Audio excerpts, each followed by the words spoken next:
বন্যার পানি যখন নামতে শুরু করেছে তখন আবারও প্লাবন আতঙ্ক বাড়াচ্ছে বৃষ্টি। শেরপুর, ময়মনসিংহ ও নেত্রকোনায় বৃষ্টিতে নতুন নতুন এলাকা প্লাবিত হচ্ছে। এতে বন্যা পরিস্থিতি আরও অবনতির শঙ্কায় স্থানীয়রা।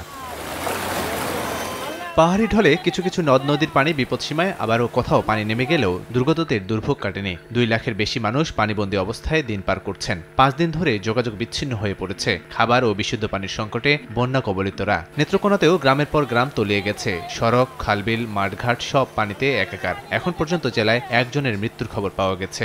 হাঁটুয়ানি আর উড়ানো হয়েছে কোমর পানি, আর বাথরুম হয়েছে গলাহানি। বন্যার মধ্যে যখন বাঁচতেছে, গরু ছাগল ব্যক্ত বাঁচতে যাইতেছে গা, ফুলা হরিলে ওখানে রান্না খাওয়ালা কিছুই নাই। কই রান্নবো, কই কি করবো? ফেলান মূলা এগুলা টোগুলা যদি কিছু যদি পানি যদি পাওয়া যেত তাহলে ফোলাফানা কিছু ফান টান যেত।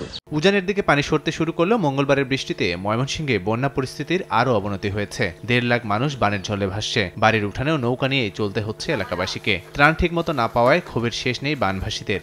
বাড়িঘর পানির নিচে, বাড়িঘর ছাড়িয়ে দিতেছি, বাড়িঘর ভাঙ্গে পড়ে যাইতেছে গা, পানি খাওয়ার কোনো ব্যবস্থা নাই। আমরা গরু বছর নিয়ে শ্বশুর বাড়ি গেছিলাম গা, গড় পড়ে যাইতেছে, আবার বাস টাস নিয়ে টিকা দেবার লাগে গড় ফেরাবার লাগে আবার আইছি। শেরপুরেও নিম্নাঞ্চলগুলোতে এখনো বাড়িঘরে পানি, তবে কোথাও কোথাও পরিস্থিতি উন্নতি হওয়ায় আশ্রয়কেন্দ্র থেকে নিজ ঠিকানায় ফিরছেন বন্যা কবলিতরা। ত্রাণ সহায়তা নিয়ে এগিয়ে এসেছে সেনাবাহিনী।